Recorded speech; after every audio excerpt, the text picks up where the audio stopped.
أعوذ بالله من الشيطان الرجيم بسم الله الرحمن الرحيم السلام عليكم ورحمة الله وبركاته.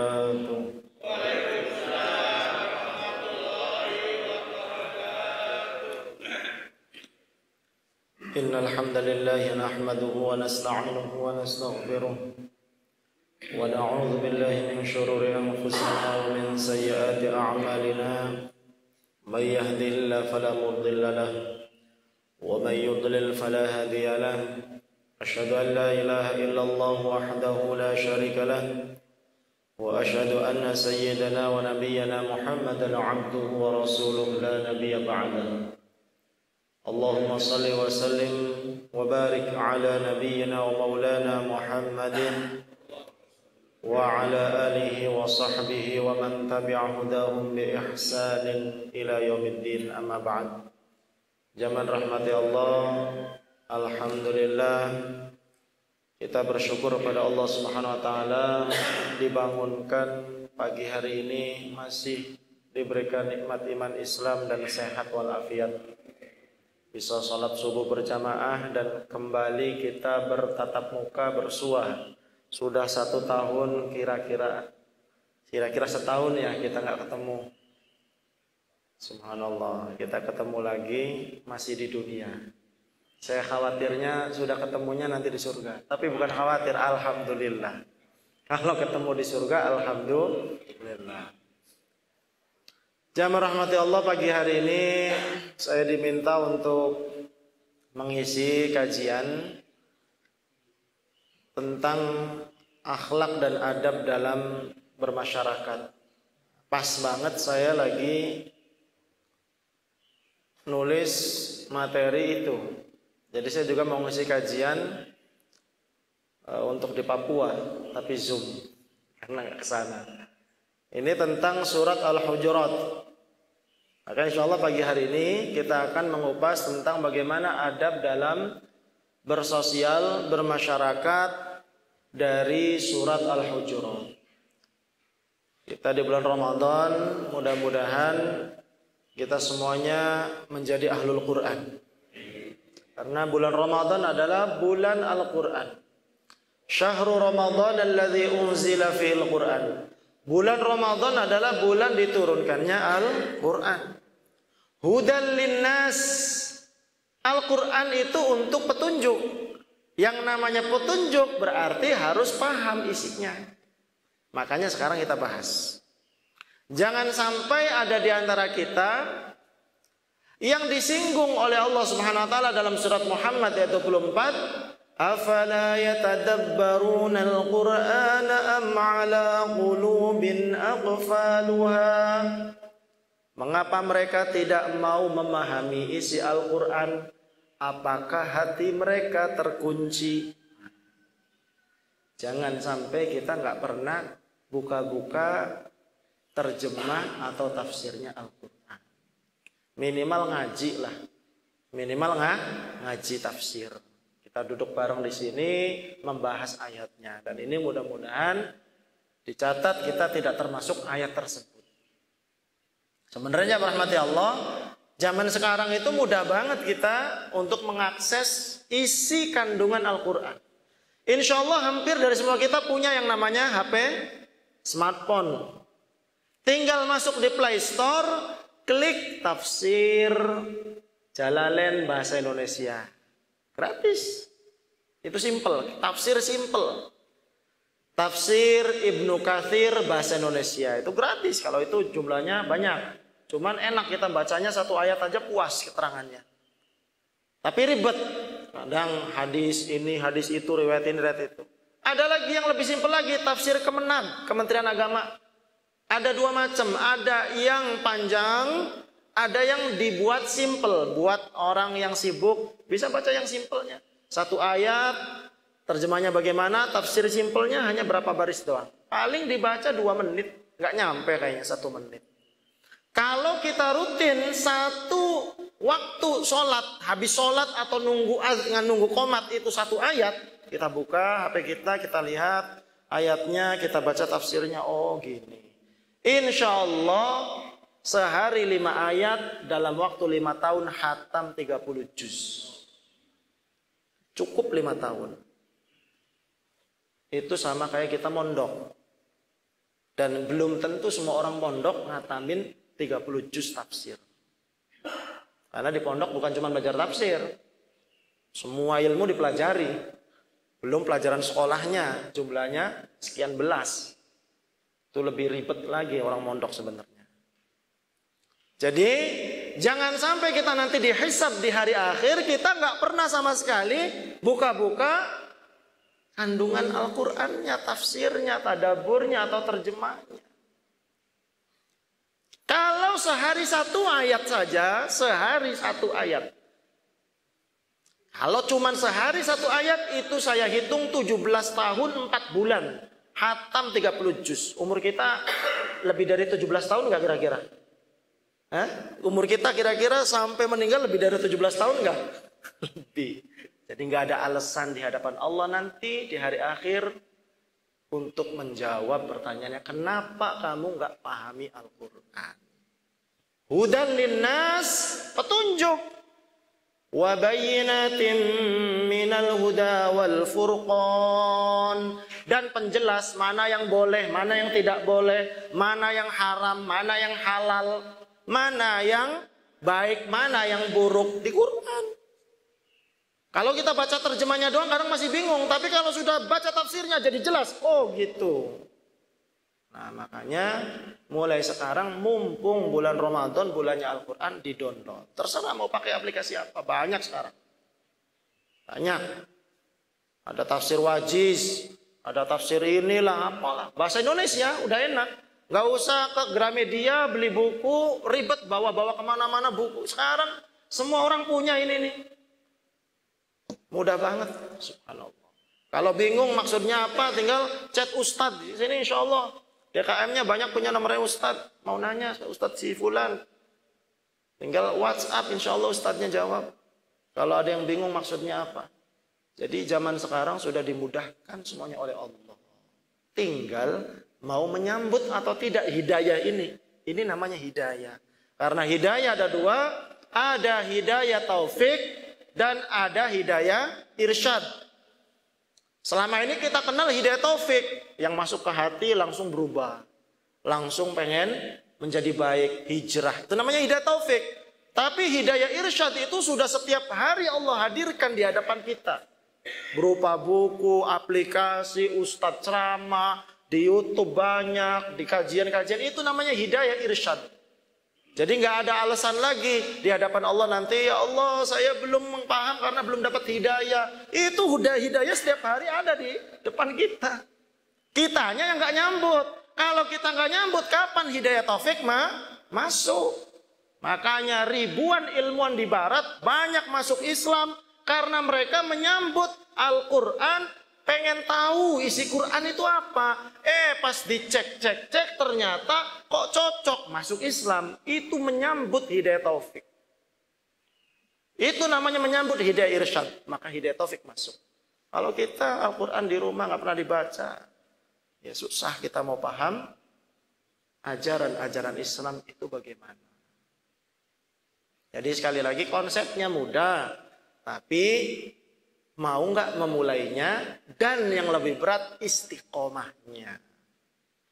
Cuman seayat, 2 menit, cukup 2 menit. 1 ayat setiap sebelum sholat atau setelah sholat. Insya Allah sangat mudah sekali. Nah ini surat Al-Hujurat. Bismillahirrahmanirrahim. Kita mulai surat Al-Hujurat. Allah subhanahu wa ta'ala menyatakan, ini surat jumlahnya ada 18 ayat. Saya ambil tafsirnya dari tafsir Al-Wajiz. At-Tafsir Al-Wajiz ala Hamishil Quran Al-Azim, yang ditulis oleh Al-Mufassir Al-Alim Al-Alamah Al-Faqih Al-Usuli Al-Syekh Ad-Doktor Wahbah Az-Zuhaili. Beliau pakar tafsir, pakar fikih, pakar usul fikih dari Syria, yang kitabnya sangat terkenal, Tafsir Munir, 16 jilid, fenomenal, seluruh dunia mengaksesnya. Dan beliau bikin yang lebih simpel namanya tafsir wajiz. Mudah-mudahan ini ada yang menerjemahkan ke bahasa Indonesia supaya bisa dikonsumsi oleh masyarakat umum. Karena istilahnya itu ayat Quran, terus tafsirnya simpel sesuai dengan ayatnya saja, ditambah keterangan dikit aja. Jadi enak kita bacanya, nggak banyak waktu. Yang pertama ayatnya, A'udzubillahi minasyaitonirrajim. Ya ayyuhalladzina amanu la tuqaddimu baina yadayillahi wa rasulih wattaqullah innallaha sami'un alim. Ayat yang pertama ini intinya adalah, wahai orang-orang yang beriman, jangan mendahului Allah dan Rasul-Nya.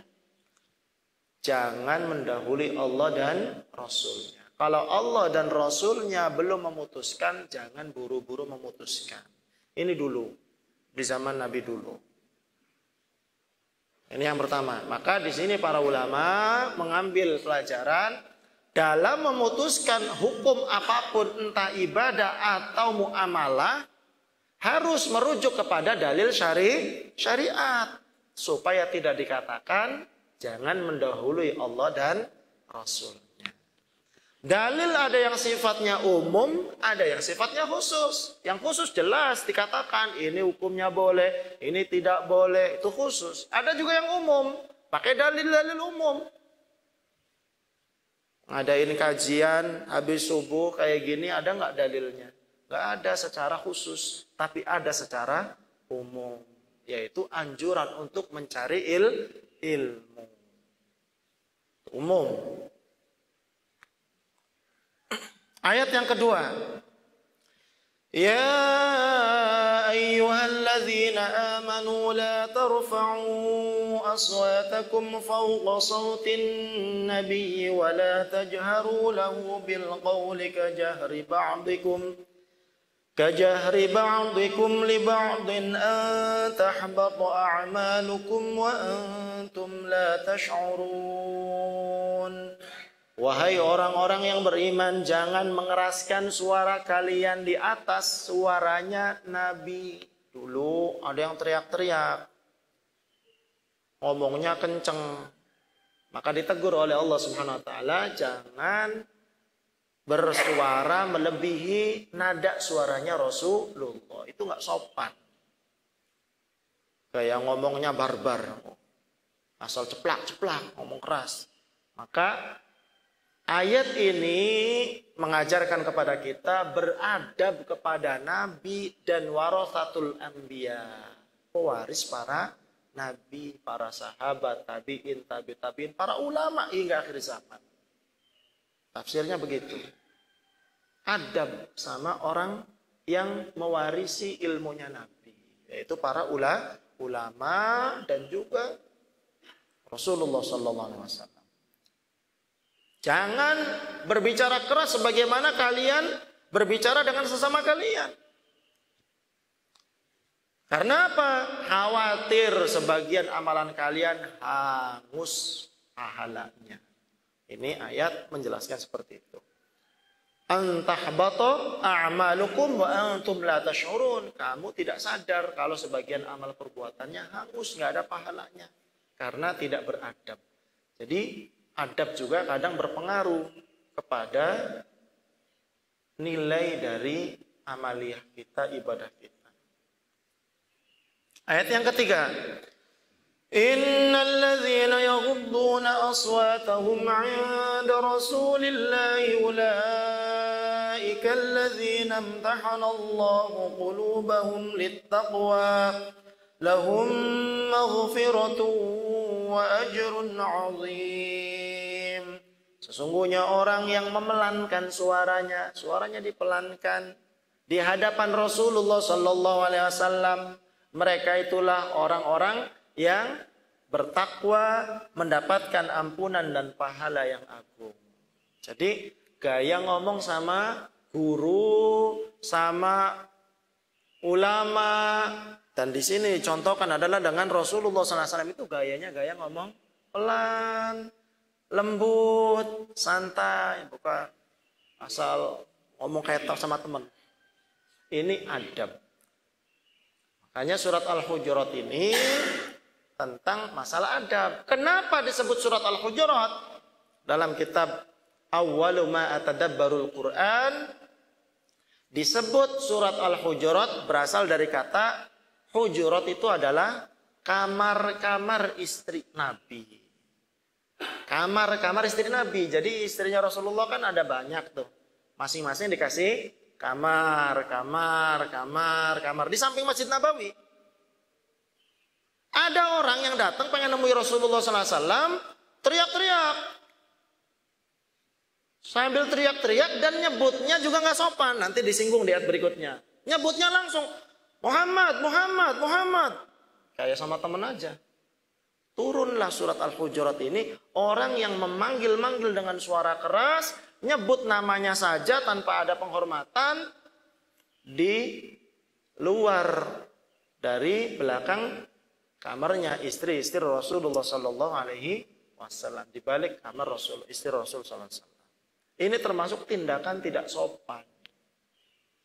Ini inti ceritanya gitu awalnya. Makanya disebut surat Al-Hujurat, surat kamar-kamar, karena ada orang yang dari balik kamar-kamar istri Rasulullah, orang pengen ketemu Nabi, teriak-teriak manggil-manggil. Sudah nadanya keras, manggil namanya saja, dan tidak nemuin langsung. Ini ditegur oleh Allah. Ada adab dengan orang berilmu, apalagi itu Nabi. Innal ladzina yunadunaka min wara'il hujurati aktsaruhum la yaqilun. Sesungguhnya orang yang bahasa Jawanya itu bengak-bengok gitu loh. Manggil keras di balik kamar-kamar istri Nabi, maksudnya di luar rumah, memanggil teriak-teriak, itu orang yang tidak berakal, kata Allah. Sampai disebut orang yang tidak berakal. Karena orang punya akal sehat, harusnya ngerti dong. Itu kan Nabi, orang yang istimewa di sisi Allah. Harusnya pakai adab sopan santun. Walau annahum sabaru hatta takhruja ilaihim laka